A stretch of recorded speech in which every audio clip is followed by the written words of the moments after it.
Tess of the d'Urbervilles, by Thomas Hardy. Read by Adrian Pretzelis. Phase the First.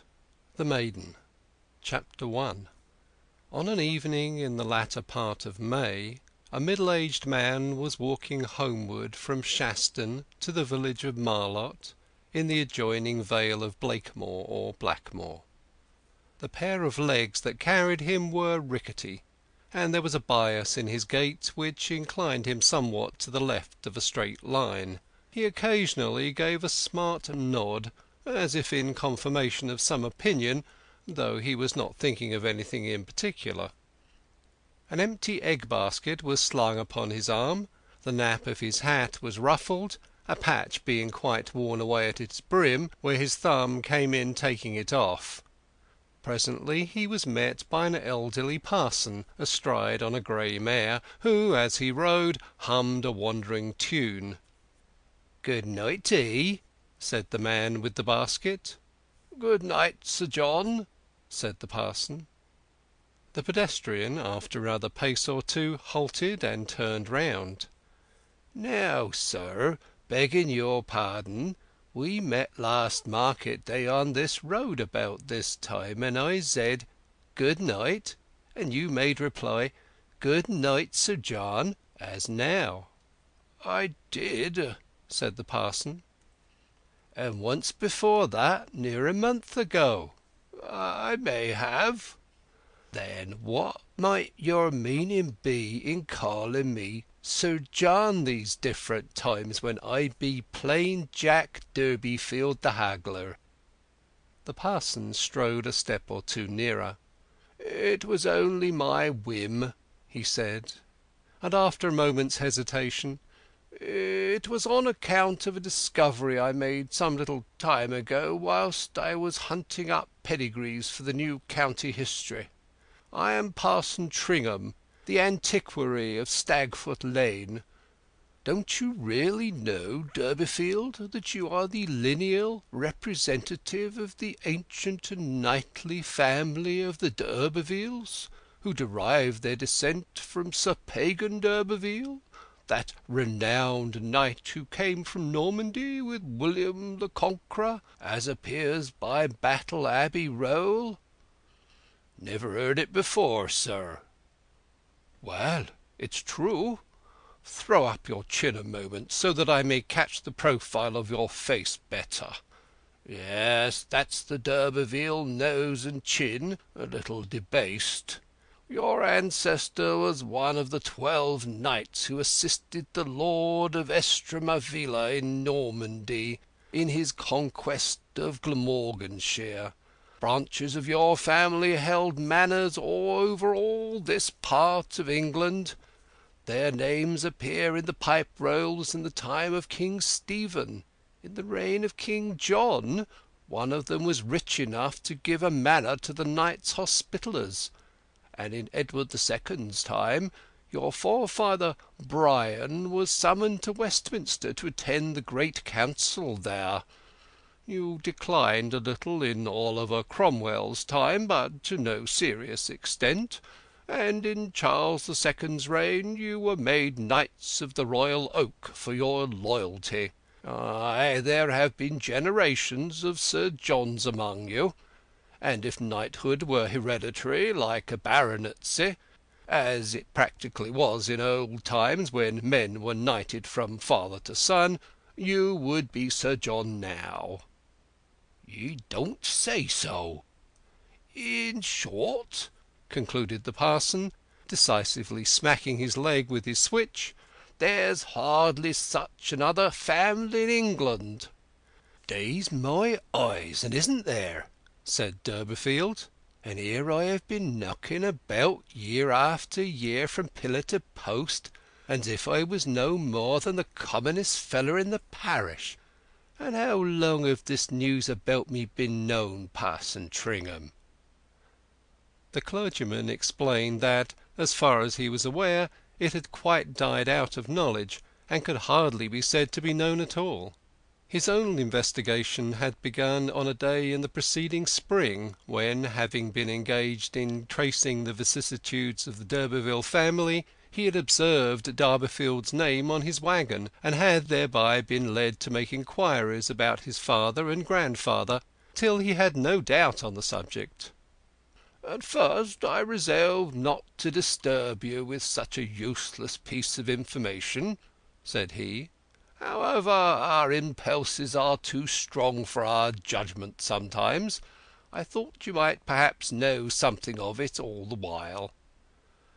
"Well, I have heard once or twice, 'tis true, that my family had seen better days afore they came to Blackmoor, but I took no notice on't, thinking it to mean that we had once kept 2 horses, where now we keep only 1. I've got a wold silver spoon and a wold graven seal at home too, but Lord, what's a spoon and a seal? And to think that I and these noble d'Urbervilles were one flesh all the time! 'Twas said that my great-grandfather had secrets, and don't care to talk of where he came from. And where do we raise our smoke now, parson, if I may make so bold? I mean, where do we d'Urbervilles live?" "You don't live anywhere. You are extinct as a county family." "That's bad." "Yes, what the mendacious family chronicles call extinct in the male line, that is, gone down, gone under." "Then where do we lie?" "At Kingsbere sub Greenhill. Rows and rows of you in your vaults, with your effigies under Purbeck marble canopies." "And where be our family mansions and estates?" "You haven't any." "Oh, no lands neither?" "None, though you once had 'em in abundance, as I said, for your family consisted of numerous branches. In this county there was a seat of yours at Kingsbere, and another at Shearton, and another at Millpond, and another at Lulstead, and another at Wellbridge." "And shall we ever come into our own again?" "Ah, that I can't tell." "And what had I better do about it, sir?" asked Durbeyfield, after a pause.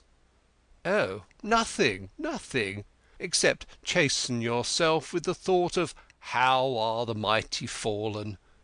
It is a fact of some interest to the local historian and genealogist, nothing more. There are several families among the cottages of this county of almost equal lustre. Good night." "But you'll turn back and have a quart of beer with me on the strength on't, parson?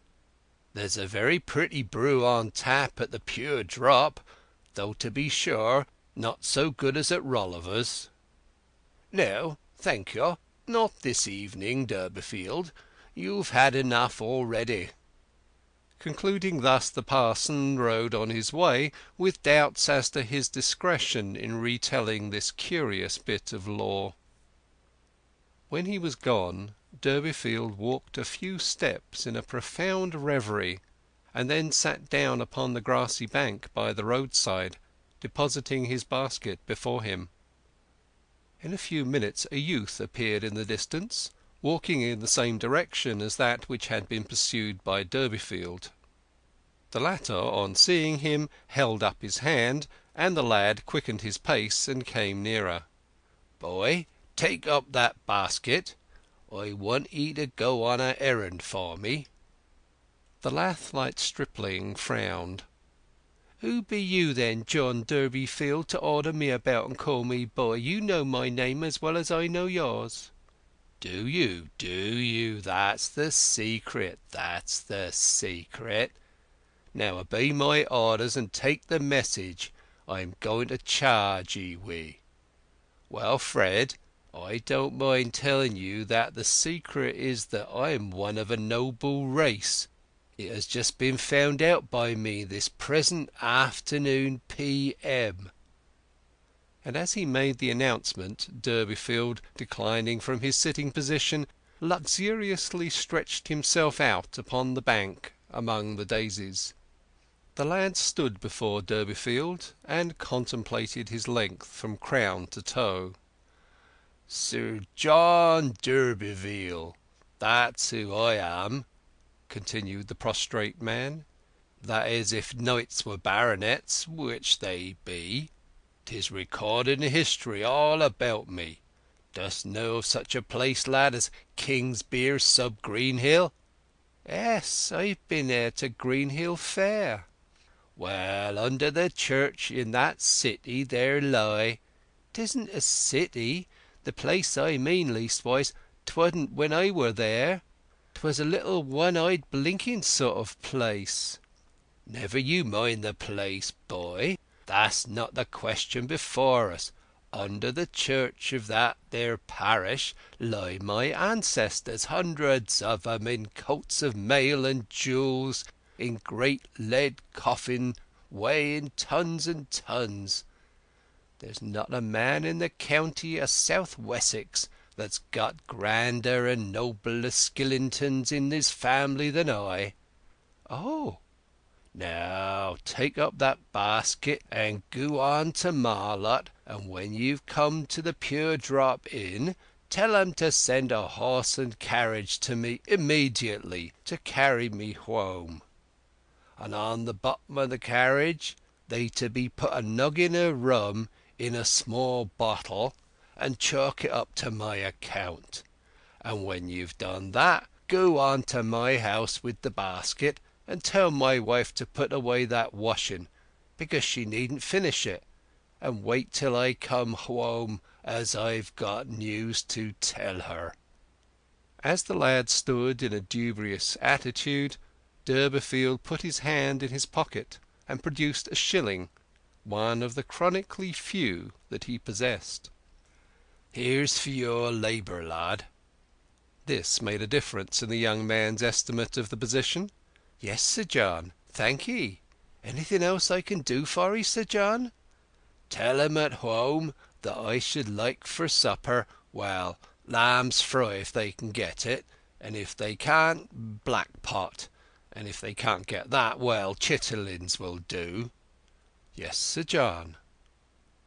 The boy took up the basket, and as he set out the notes of a brass band were heard from the direction of the village. "What's that?" said Durbeyfield. "Not an account of I." "'Tis the Women's Walking Club, Sir John. Why, your daughter is one of the members." "To be sure. I quite forgot it in my thoughts of greater things. Well, vamp on to Marlott, will you, and order that carriage, and maybe I'll drive round and inspect the club." The lad departed, and Durbeyfield lay waiting on the grass and daisies in the evening sun. Not a soul passed that way for a long while, and the faint notes of the band were the only human sounds audible within the rim of blue hills. Chapter 2.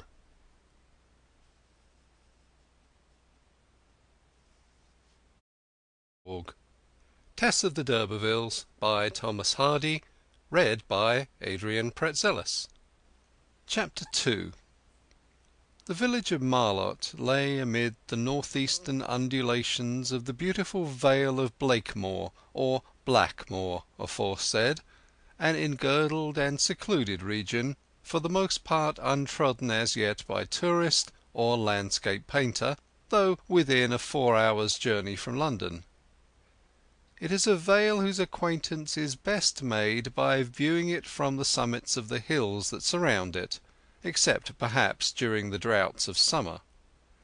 An unguided ramble into its recesses in bad weather is apt to engender dissatisfaction with its narrow, tortuous, and miry ways.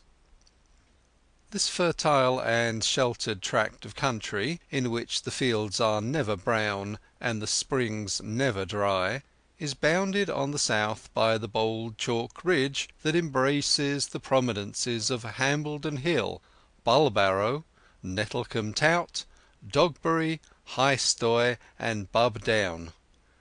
The traveller from the coast who, after plodding northward for a score of miles over calcareous downs and cornlands, suddenly reaches the verge of one of these escarpments, is surprised and delighted to behold, extended like a map beneath him, a country differing absolutely from that which he has passed through. Behind him the hills are open, the sun blazes down upon fields so large as to give an unenclosed character to the landscape, the lanes are white, the hedges low and plashed, the atmosphere colourless. Here in the valley the world seems to be constructed upon a smaller and more delicate scale. The fields are mere paddocks, so reduced that from this height their hedgerows appear a network of dark green threads, overspreading the paler green of the grass. The atmosphere beneath is languorous, and is so tinged with azure that what artists call the middle distance partakes also of that hue, while the horizon beyond is of the deepest ultramarine. Arable lands are few and limited. With but slight exceptions the prospect is a broad, rich mass of grass and trees, mantling minor hills and dales within the major. Such is the Vale of Blackmoor. The district is of historic no less than topographic interest. The Vale was known in former times as the Forest of White Hart, from a curious legend of King Henry III's reign, in which the killing by a certain Thomas de la Linde of a beautiful white hart, which the king had run down and spared, was made the occasion of a heavy fine. In those days, and till comparatively recent times, the country was densely wooded. Even now traces of its earlier condition are to be found in the old oak copses and irregular belts of timber that yet survive on its slopes, and the hollow-trunked trees that shade so many of its pastures. The forests have departed, but some old customs of their shades remain. Many, however, linger only in a metamorphosed or disguised form. The May Day dance, for instance, was to be discerned on the afternoon under notice, in the guise of the club revel, or club walking, as it was there called. It was an interesting event to the younger inhabitants of Marlott, though its real interest was not observed by the participators in the ceremony. Its singularity lay less in the retention of a custom of walking in procession and dancing on each anniversary than in the members being solely women. In men's clubs such celebrations were, though less expiring, less uncommon; but either the natural shyness of the softer sex, or a sarcastic attitude on the part of male relatives, had denuded such women's clubs as remained, if any other did, of this their glory and consummation. The club of Marlott alone lived to uphold the local cerealia. It had walked for hundreds of years, if not as benefit club, as votive sisterhood of some sort, and it still walked.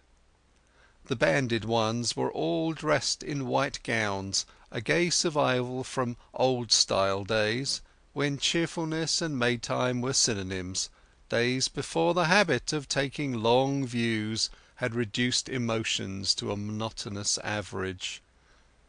Their first exhibition of themselves was in a processional march of 2 and 2 round the parish. Ideal and real clashed slightly as the sun lit up their figures against the green hedges and creeper-laced house-fronts; for though the whole troop wore white garments, no two whites were alike among them.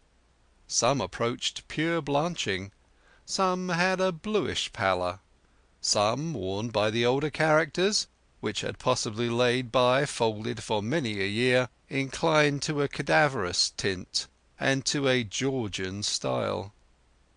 In addition to the distinction of a white frock, every woman and girl carried in her right hand a peeled willow wand, and in her left a bunch of white flowers. The peeling of the former and the selection of the latter had been an operation of personal care.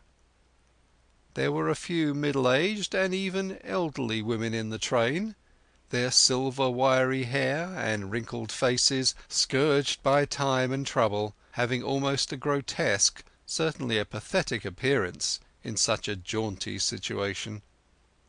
In a true view, perhaps, there was more to be gathered and told of each anxious and experienced one to whom the years were drawing nigh when she should say, "I have no pleasure in them," than of her juvenile comrades. But let the elder be passed over here for those under whose bodices the life throbbed quick and warm. The young girls formed indeed the majority of the band, and their heads of luxuriant hair reflected in the sunshine every tone of gold and black and brown. Some had beautiful eyes, others a beautiful nose, others a beautiful mouth and figure. Few, if any, had all. A difficulty of arranging their lips in this crude exposure to public scrutiny, an inability to balance their heads, and to disassociate self-consciousness from their features was apparent in them, and showed that they were genuine country girls, unaccustomed to many eyes. And as each and all of them were warmed without by the sun, so each had a private little sun for her own soul to bask in, some dream, some affection, some hobby, at least some remote and distant hope which, though perhaps starving to nothing, still lived on, as hopes will. Thus they were all cheerful, and many of them merry. They came round by the Pure Drop Inn, and they were turning out of the high road to pass through a wicket gate into the meadows, when one of the women said, "The Lord, the Lord! Why, Tess Durbeyfield, if there isn't thy father riding home in a carriage!" A young member of the band turned her head at the exclamation. She was a fine and handsome girl, not handsomer than some of the others possibly, but her mobile peony mouth and large innocent eyes added eloquence to colour and shape. She wore a red ribbon in her hair, and was the only one of the white company who could boast of such a pronounced adornment. As she looked round, Durbeyfield was seen moving along the road in a chaise belonging to the Pure Drop, driven by a frizzle-headed, brawny damsel with her gown sleeves rolled above her elbows. This was the cheerful servant of that establishment, who, in her part of factotum, turned groom and ostler at times. Durbeyfield, leaning back, and with his eyes closed luxuriously, was waving his hand above his head and singing in a slow recitative: "I got a great family vault at Kingsbere, and knighted forefathers in lead coffins there." The clubbists twittered, except the girl called Tess, in whom a slow heat seemed to rise at the sense that her father was making himself foolish in their eyes. "He's tired, that's all," she said hastily, "and he has got a lift home because our own horse has to rest to-day." "Bless thy simplicity, Tess," said her companions. "He's got his marketing itch, ho ho!" "Look here, I won't walk another inch with you if you say any jokes upon him!" Tess cried, and the colour upon her cheeks spread over her face and neck. In a moment her eyes grew moist, and her glance drooped to the ground. Perceiving that they had really pained her, they said no more, and order again prevailed. Tess's pride would not allow her to turn her head again to learn what her father's meaning was, if he had any, and thus she moved on with the whole body to the enclosure where there was to be dancing on the green. By the time the spot was reached she had recovered her equanimity, and tapped her neighbour with her wand, and talked as usual. Tess Durbeyfield at this time of her life was a mere vessel of emotion untinctured by experience. The dialect was on her tongue to some extent, despite the village school, the characteristic intonation of that dialect for this district being the voicing, approximately rendered by the symbol "er," probably as rich an utterance as any can be found in human speech. The pouted up, deep red mouth to which this syllable was native had hardly as yet settled into its definitive shape, and her lower lip had a way of thrusting the middle of her top one outwards when they closed together after a word. Phrases of her childhood lurked in her aspect still. As she walked along to-day, for all her bouncing, handsome womanliness, you could sometimes see her 12th year in her cheeks, or her 9th sparkling from her eyes, or even her 5th would flit over the curves of her mouth now and then. Yet few knew, and still fewer considered this. A small minority, mainly strangers, would look long at her in casually passing by, and grow momentarily fascinated by her freshness, and wondering if they would ever see her again; but to almost everybody she was a fine and picturesque country girl, and no more. Nothing was seen or heard further of Durbeyfield in his triumphal chariot under the conduct of the ostleress, and the club having entered the allotted space, dancing began. As there were no men in the company, the girls danced at first with each other, but when the hour for the close of labour drew on, the masculine inhabitants of the village, together with other idlers and pedestrians, gathered round the spot, and appeared inclined to negotiate for a partner.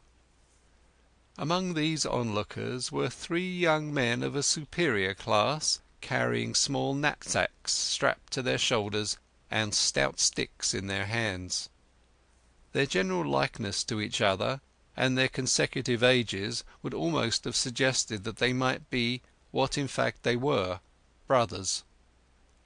The eldest wore the white tie, high waistcoat, and thin-brimmed hat of the regulation curate. The second was the normal undergraduate. The appearance of the third and youngest would hardly have been sufficient to characterize him. There was an uncribbed, uncabineted aspect in his eyes and attire, implying that he had hardly as yet found the entrance to his professional groove, that he was a desultory, tentative student of something and everything might only have been predicted of him. These 3 brethren told casual acquaintance that they were spending their Whitsun holidays in a walking tour through the Vale of Blackmoor, their course being south-westerly from the town of Shaston on the north-east. They leant over the gate by the highway, and inquired as to the meaning of the dance and the white-frocked maids. The 2 elder of the brothers were plainly not intending to linger more than a moment, but the spectacle of a bevy of girls dancing without male partners seemed to amuse the third, and make him in no hurry to move on. He unstrapped his knapsack, put it with his stick on the hedge-bank, and opened the gate. "What are you going to do, Angel?" asked the eldest. "I'm inclined to go and have a fling with them." "Why not all of us, just for a minute or two? It will not detain us long." "No, no, nonsense," said the first. "Dancing in public with a troop of country hoydens! Suppose we should be seen? Come along, or it will be dark before we get to Stour Castle, and there's no place we can sleep at nearer than that. Besides, we must get through another chapter of A Counterblast to Agnosticism before we turn in, now I have taken the trouble to bring the book." "All right. I'll overtake you and Cuthbert in 5 minutes. Don't stop. I give my word that I will, Felix." The 2 elder reluctantly left him, and walked on, taking their brother's knapsack to relieve him in following, and the youngest entered the field. "This is 1,000 pities," he said gallantly to 2 or 3 of the girls nearest him, as soon as there was a pause in the dance. "Where are your partners, my dears?" "They're not left off work yet," answered one of the boldest. "They'll be here by and by. Till then, will you be one, sir?" "Certainly. But what's one among so many?" "Better than none. 'Tis melancholy work facing and footing to one of your own sort, and no clisping and culling and all. Now, pick and choose." "Shush! Don't be so for'ard," said a shyer girl. The young man, thus invited, glanced them over and attempted some discrimination; but as the group were all new to him, he could not very well exercise it. He took almost the first that came to hand, which was not the speaker, as she had expected, nor did it happen to be Tess Durbeyfield. Pedigree, ancestral skeletons, monumental record, and the d'Urberville lineaments did not help Tess in her life's battle as yet, even to the extent of attracting to her a dancing partner over the heads of the commonest peasantry. So much for Norman blood, unaided by Victorian lucre. The name of the eclipsing girl, whatever it was, has not been handed down; but she was envied by all as the first who enjoyed the luxury of a masculine partner that evening. Yet such was the force of example that the village young men, who had not hastened to enter the gate while no intruder was in the way, now dropped in quickly, and soon the couples became leavened with rustic youth to a marked extent, till at length the plainest woman in the club was no longer compelled to foot it on the masculine side of the figure. The church clock struck, when suddenly the student said that he must leave. He had been forgetting himself; he had to join his companions. As he fell out of the dance his eyes lighted on Tess Durbeyfield, whose own large orbs wore, to tell the truth, the faintest aspect of reproach that he had not chosen her. He too was sorry then that, owing to her backwardness, he had not observed her, and with that in his mind he left the pasture. On account of his long delay he started in a flying run down the lane westward, and had soon passed the hollow and mounted the next rise. He had not yet overtaken his brother, but he paused to get breath and looked back. He could see the white figures of the girls in the green enclosure whirling about as they had whirled when he was among them. They seemed to have quite forgotten him already. All of them except, perhaps, one. This white shape stood apart by the hedge alone. From her position he knew it to be the pretty maiden with whom he had not danced. Trifling as the matter was, he yet instinctively felt that she was hurt by his oversight. He wished that he had asked her. He wished that he had inquired her name. She was so modest, so expressive, she had looked so soft in her thin white gown, that he felt he had acted stupidly. However, it could not be helped, and turning and bending himself to a rapid walk, he dismissed the subject from his mind.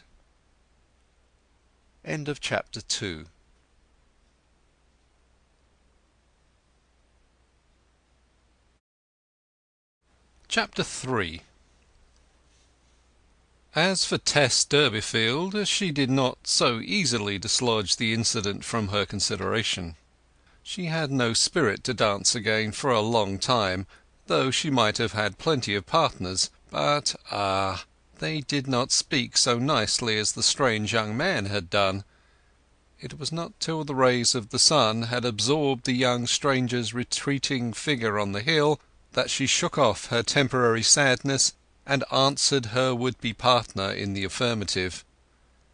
She remained with her comrades until dusk, and participated with a certain zest in the dancing, though, being heart-whole as yet, she enjoyed treading a measure purely for its own sake, little divining when she saw the soft torments, the bitter sweets, the pleasing pains, and the agreeable distresses of those girls who had been wooed and won what she herself was capable of in that kind.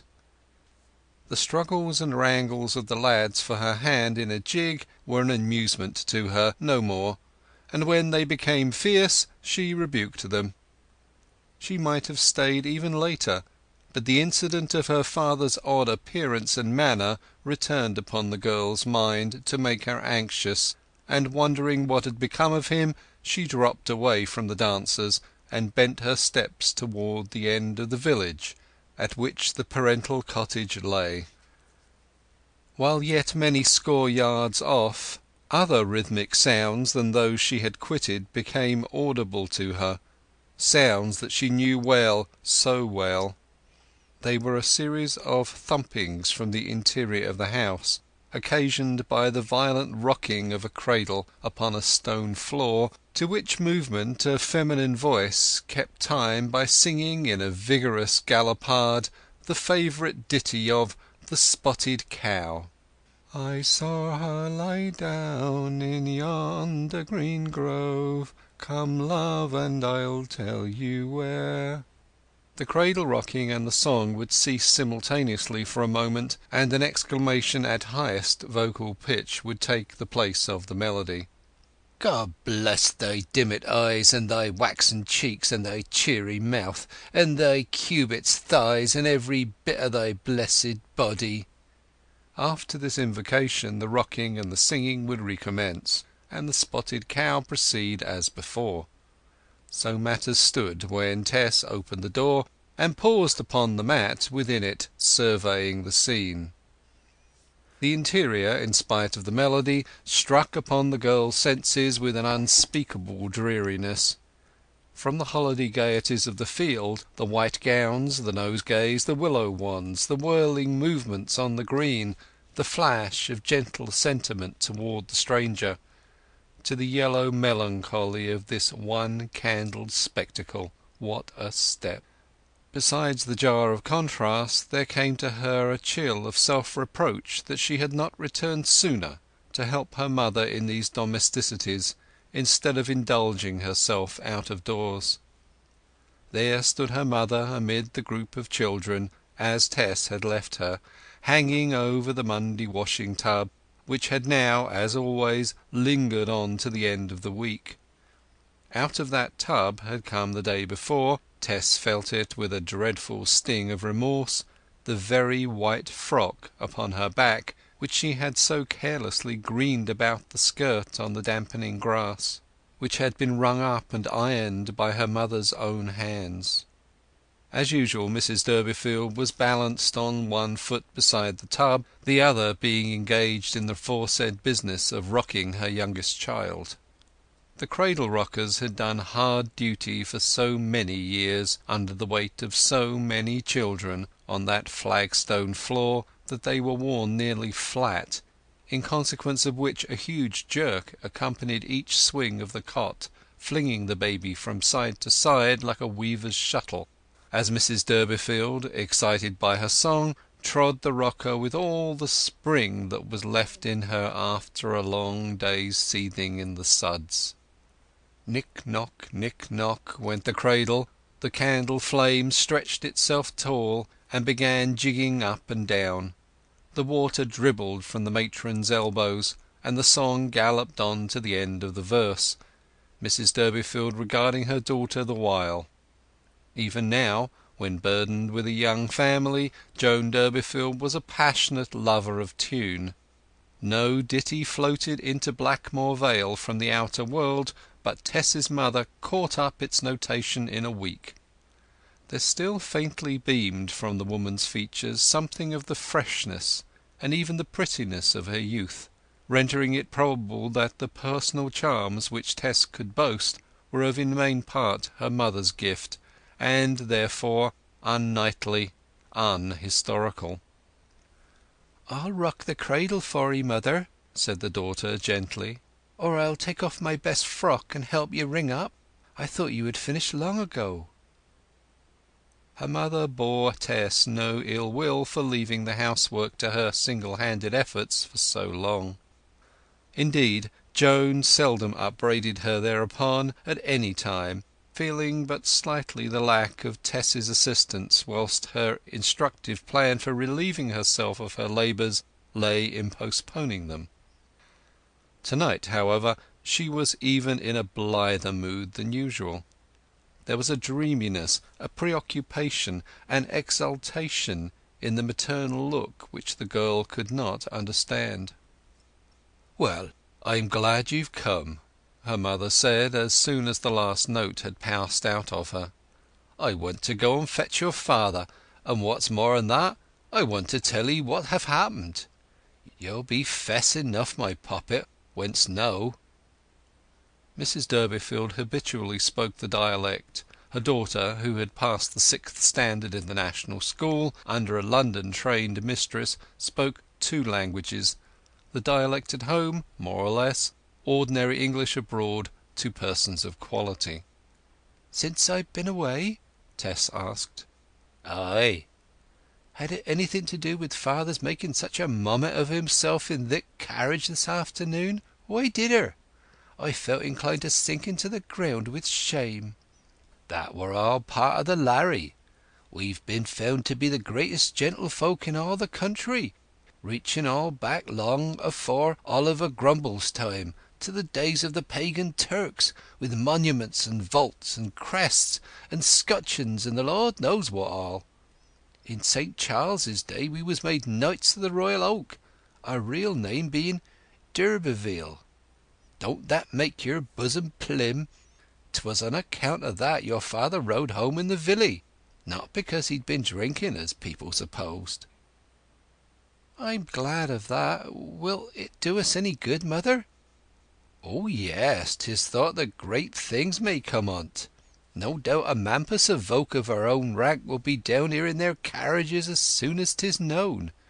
Your father learnt it on his way home from Shaston, and he's been telling me the whole pedigree of the matter." "Where is father now?" asked Tess suddenly. Her mother gave irrelevant information by way of answer. "He called to see the doctor to day in Shaston. It is not consumption at all, it seems. It is fat round his heart, 'a says. There it is, like this." Joan Durbeyfield, as she spoke, curved a sodden thumb and forefinger to the shape of the letter C, and used the other forefinger as a pointer. "At the present moment," he says to your father, "your heart is enclosed all round here and all round there. This space is still open, 'a says. As soon as it do meet so," Mrs Durbeyfield closed her fingers into a circle complete, "off you will go like a shadder, Mr Durbeyfield, 'a says. You mid last 10 years, you mid go off in 10 months or 10 days." Tess looked alarmed. Her father possibly could go behind the eternal cloud so soon, notwithstanding this sudden greatness. "But where is father?" she asked again. Her mother put on a depreciating look. "Now don't you be bursting out angry. The poor man, he felt so rafted after his upbringing by the parson's news that he went up to Rolliver's half an hour ago. He do want to get up his strength for his journey to morrow, with that load of beehives which must be delivered, family or no. He'll have to start shortly after 12 to-night, as the distance is so long." "Get up his strength?" said Tess impetuously, the tears welling to her eyes. "Oh, my God! Go to a public house to get up his strength, and you as well as agreed as he, mother?" Her rebuke and her mood seemed to fill the whole room, and to impart a cowed look to the furniture and candle and the children playing about it, and to her mother's face. "No," said the latter touchily. "I be not agreed. I have been waiting for 'ee to bide and keep house while I go fetch him." "I'll go." "Oh no, Tess. You see, it wouldn't be no use." Tess did not expostulate. She knew what her mother's objection meant.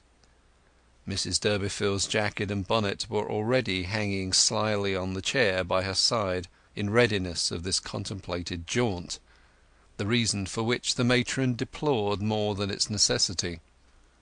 "And take the complete fortune teller to the outhouse," Joan continued, rapidly wiping her hands and donning her garments. The complete fortune teller was an old thick volume which lay on a table at her elbow, so worn by pocketing that the margins had reached the edge of the type. Tess took it up, and her mother started. This going to hunt up her shiftless husband at the inn was one of Mrs Durbeyfield's still extant enjoyments in the muck and muddle of rearing children. To discover him at Rolliver's, to sit there for an hour or two by his side, and dismiss all thought and care of the children during the interval, made her happy. A sort of halo, an occidental glow came over life then. Troubles and other realities took on themselves a metaphysical impalpability, sinking to mere mental phenomena for serene contemplation, and no longer stood as pressing concretions which chafed body and soul. The youngsters, not immediately within sight, seemed rather bright and desirable appurtenances than otherwise.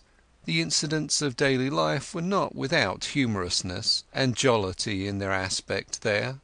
She felt a little as she used to feel when she sat by her now wedded husband in the same spot during his wooing, shutting her eyes to his defects of character and regarding him only in his ideal presentation as lover.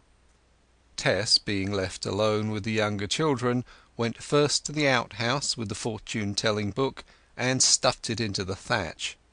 A curious fetishistic fear of this grimy volume on the part of her mother prevented her ever allowing it to stay in the house all night, and whither it was brought back whenever it had been consulted. Between the mother, with her fast-perishing lumber of superstitions, folklore, dialect, and orally transmitted ballads, and the daughter, with her trained national teachings and standard knowledge under an infinitely revised code, there was a gap of 200 years as ordinarily understood. When they were together the Jacobean and the Victorian ages were juxtaposed. Returning along the garden path, Tess mused on what her mother would have wished to ascertain from that book on this particular day. She guessed the recent ancestral discovery to bear upon it, but did not divine that it solely concerned herself.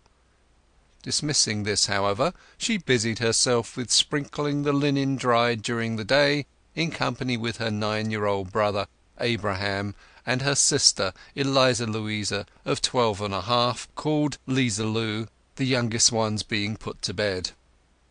There was an interval of 4 years and more between Tess and the next of the family, the two who had filled the gap having died in their infancy, and this lent her a deputy maternal attitude when she was alone with her juniors.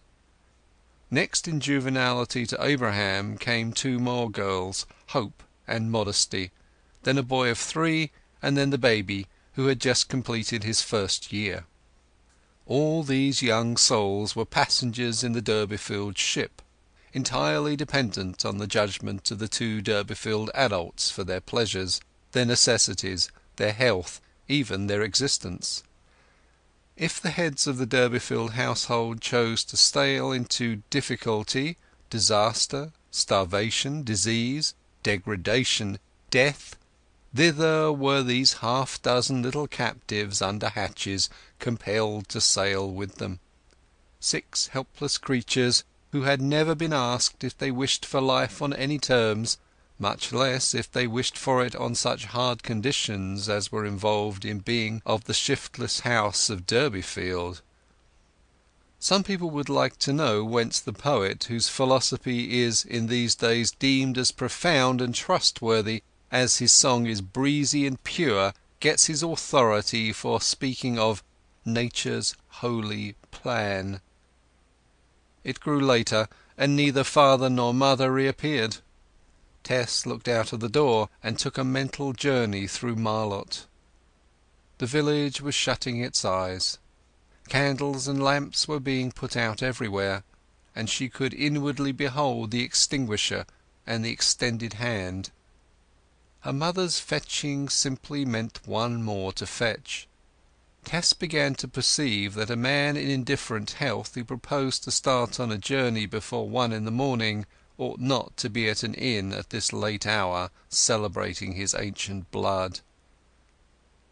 "Abraham," she said to her little brother, "do you put on your hat, you bain't afraid, and go up to Rolliver's and see what has gone with father and mother." The boy jumped promptly from his seat and opened the door, and the night swallowed him up. Half an hour passed yet again. Neither man, woman, nor child returned. Abraham, like his parent, seemed to have been limed and caught by the ensnaring inn. "I must go myself," she said. 'Liza Lu then went to bed, and Tess, locking them all in, started on her way up the dark and crooked lane or street not made for hasty progress, a street laid out before inches of land had value, and when one-handed clocks sufficiently subdivided the day. Chapter 4